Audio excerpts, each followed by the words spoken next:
Alors bonjour, toujours dans le contexte de cette chaîne dédiée au contrôle permanent, à la conformité au risque opérationnel et après avoir abordé des différentes parties relatives au contrôle permanent, j'ai déjà publié deux parties relatives à ce sujet. Nous allons aujourd'hui commencer un nouveau sujet qui est la conformité dans le secteur financier. Ce sujet sera traité en plusieurs parties, étant donné qu'il s'agit d'un sujet d'actualité. Il est particulièrement riche et couvre plusieurs thématiques, notamment les enjeux de conformité, le cadre réglementaire, la lutte contre le blanchiment de capitaux et financement de terrorisme, la protection des données, la prévention des conflits d'intérêts, ainsi que on va aborder aussi le sujet FATCA, les embargos et les dispositifs de contrôle et de suivi de la conformité. Alors restez donc avec nous pour couvrir étape par étape les principaux aspects de la conformité et comprendre son rôle essentiel dans la maîtrise des risques et la bonne gouvernance des organisations. Alors, il y a trois grands objectifs pour cette formation. Premièrement, est de sensibiliser à la conformité, au risque de non-conformité, à l'importance de la KYC dans le cadre des dispositifs conformité et sécurité financière et aussi à la nécessité de la mise en place d'un dispositif de contrôle relatif au devoir de vigilance. Comme on a dit tout à l'heure, il y aura plusieurs parties qui seront présentées. Deuxième objectif, c'est de renforcer la culture conformité et sécurité financière au sein du secteur financier et aussi renforcer les contrôles afin de minimiser les risques de non-conformité. Alors, dernièrement, on va comprendre le cadre réglementaire de la lutte contre le blanchiment des capitaux et financement de terrorisme, le respect des embargos et d'autres aspects. Aussi, on va comprendre l'identification des obligations et responsabilités dans le cadre de la mise en pratique des dispositions réglementaires. Alors, pour commencer, il est important de rappeler que la conformité n'est pas uniquement une exigence réglementaire, elle consiste également à un dispositif de maîtrise de risque qui concerne l'ensemble des activités. Alors, dans ce contexte et face à ces exigences réglementaires, la responsabilité, par exemple, d'un responsable conformité ne consiste pas uniquement à connaître les textes, elle consiste aussi surtout à assurer qu'ils sont effectivement traduits dans les pratiques quotidiennes. Alors, pour commencer, c'est quoi? C'est la conformité. C'est quoi? C'est un environnement dans lequel évolue le secteur financier, les contraintes à maîtriser, tout, tout un socle réglementaire national ou international de plus en plus contraignant. La fonction conformité est une fonction indépendante qui identifie, évalue et contrôle le risque de non-conformité d'un établissement, par exemple. Donc, si on parle sur le risque de non-conformité, c'est quoi un risque de non-conformité? On a le risque de sanctions judiciaires, administratives et disciplinaires, de pertes financières significatives ou atteindre la réputation qui naît du non-respect. Il y a aussi des dispositions propres aux activités financières, qu'elles soient de nature législative ou réglementaire, nationale ou européenne directement applicables ou qu'il s'agisse. Deuxièmement, de normes professionnelles et de déontologie ou d'instructions des dirigeants effectifs prises, notamment en application des orientations de l'organe de surveillance.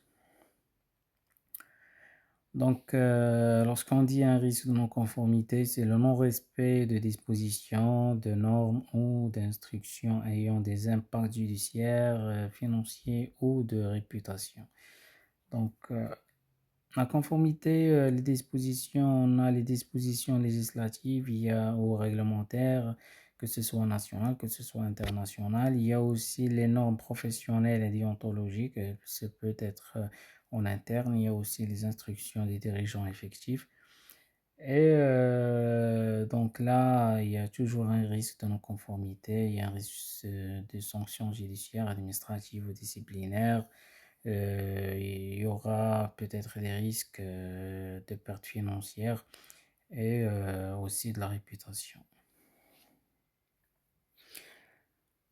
Alors, nous avons vu la définition, maintenant passons à la pratique. Comment ce risque peut-il se matérialiser dans les activités quotidiennes?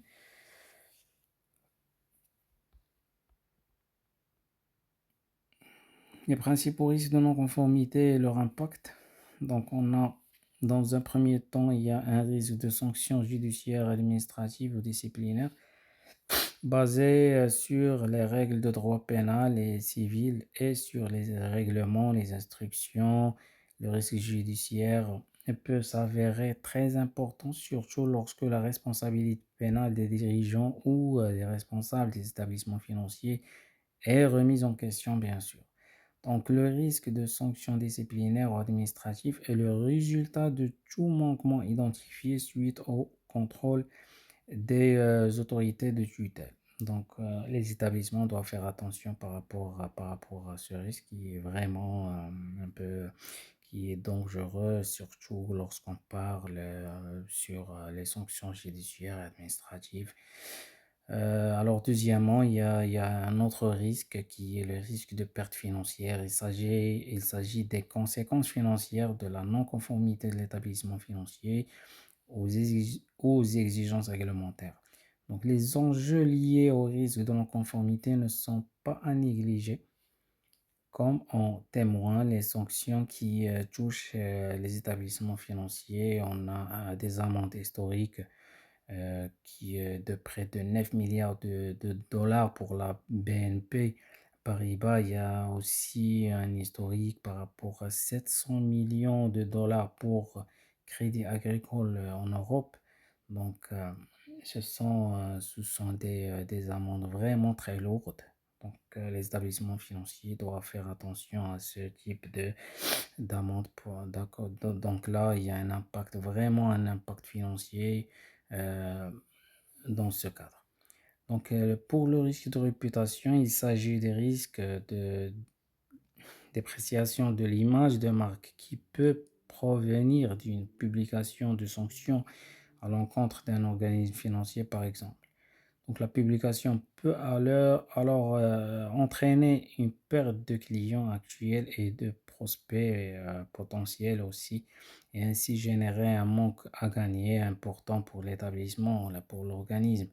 Donc, les effets à moyen et à long terme peuvent être extrêmement préjudiciables, voire critiques pour l'établissement.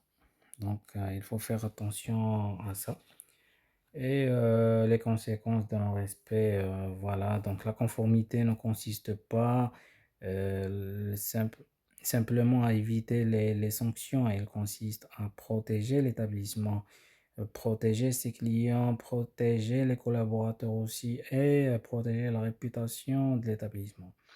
Alors, pour terminer cette partie, il faut comprendre que la fonction conformité joue un rôle central dans l'identification, l'évaluation et le contrôle de risques dans la conformité, mais elle ne peut être efficace sans l'implication des équipes opérationnelles. Donc, les équipes opérationnelles, ou on peut dire le contrôle de premier niveau, elle est essentielle dans ce cadre.